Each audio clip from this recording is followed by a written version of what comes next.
G'day mates, welcome back to Uncle Nico's cooking extravaganza. In today's episode, I'll teach you how to make a beautifully vibrant, full-bodied red fish curry that will leave you weak at the knees. And just in case you're wondering, yep, I'm completely butt naked under this apron. Nah, only kidding guys. In today's episode, I'll show you 5 foods you should avoid if you're someone who's a heavy snorer or perhaps you have sleep apnea. Now, let's be honest, nobody likes the fun police. You know, that guy who's saying, stop drinking, stop smoking, everything that tastes good will kill you. I don't want to be that guy.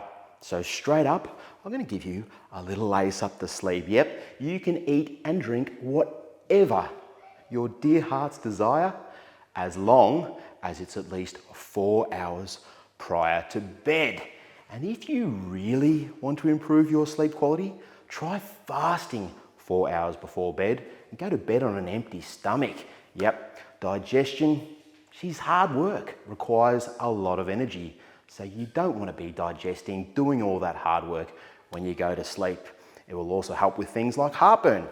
So there you go. Now, let's think about this logically. Where's my toilet roll holder? Here it is. If you're a heavy snorer or you have sleep apnea, you have an airflow problem. That's it. That's as simple as it gets. This is a normal airflow. That's your airflow. So we want to avoid foods that are going to reduce that airflow. Foods that are going to increase mucus and phlegm, congestion. Foods that are pro-inflammatory, increase in swelling. We want that airway to stay as open as possible. And vice versa, we want to increase our intake of foods that have decongestion properties. Ones that break down mucus, reduce the amount of mucus created, and anti-inflammatory foods. Now, the beautiful thing about this is if you're mindful of your breathing, of your sinus after each meal, you'll quickly figure out which foods are good and which foods not so good. Yeah? Next time you go to Macca's, check it out. Grab yourself that Big Mac and that thick shake and just be mindful of your breathing and your sinus for the next 30 to 60 minutes. And report back to me, because I can almost guarantee you'll notice some changes. You'll start clearing your throat, you'll sniff, you'll feel that it's harder to breathe through your nose, all right? That's the congestion caused by the sugar, the saturated fat, the dairy. And we'll go through some of these foods now, starting with what I think is the worst offender: dairy, your milk, your ice cream, your cheese, all that sort of stuff. Yogurt. I don't eat yogurt. Now, if you do a Google search, does dairy increase mucus? There's a lot of conflicting studies out there. I think the dairy industry is probably putting out spot fires all over the place, but from my experience, and I've got a few mates that are asthmatics, dairy certainly either increases mucus or it makes mucus thicker. It does make it harder to breathe. It does increase congestion. So avoid dairy. Next up, we have foods that are high in saturated fat and processed meats. We've got our Is Don Is Good cabana, great on a little cracker. Your lovely piece of steak with a bit of marbling running through it, forget that.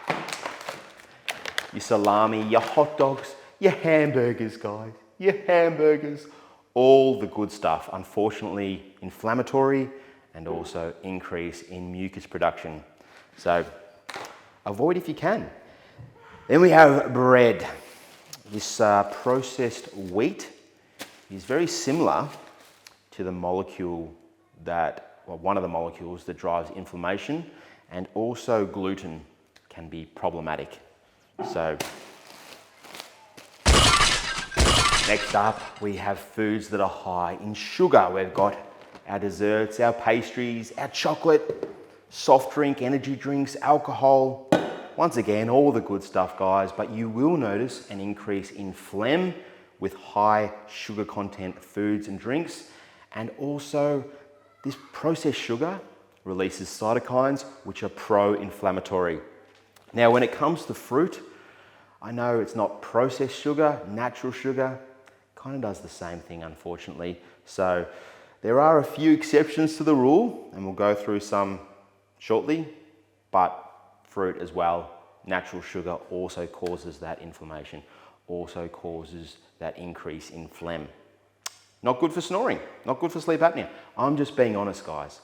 I know this is a lot of stuff you can't eat, but hey, if it means, you know, you've got a happy wife, happy life, it might be worth just putting down the banana before bed. In fact, banana is the worst fruit of all when it comes to snoring, okay? Stay away from the bananas and don't take them on fishing boats either. They're bad luck. Okay, so that gives you an idea. Now, isn't it interesting that a lot of these foods here that are really bad for snoring, sleep apnea and airflow are also pretty bad for your waistline, and it's well known that the majority who suffer from snoring and sleep apnea are overweight or obese. Not everyone, but there's certainly a correlation there. So reducing the amount of saturated fats, high sugar foods is not only going to improve your airflow, help with the snoring, help with the sleep apnea, but it's also going to help with the weight, which in turn will also help with the airflow. All right, now let's move on to some beneficial foods that have decongestant, anti-inflammatory benefits, starting with your protein. A lovely piece of lean, crispy skinned salmon, pan-fried in some coconut oil. Deliciousness. Omega-3 helps to reduce the mucus production, and it's delicious, of course. We've got some chicken breast here, lean meat, small amounts, very good. Onion. And who doesn't like biting into a nice, big, juicy, fresh onion? Delicious. Oh, my eyes, they are stinging.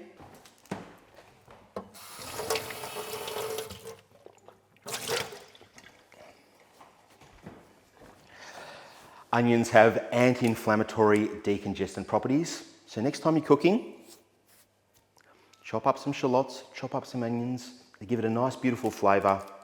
Great for snoring. Garlic, great for cooking, smells great, adds a lot of flavor, but more importantly, great for nasal and sinus problems. Anti-inflammatory.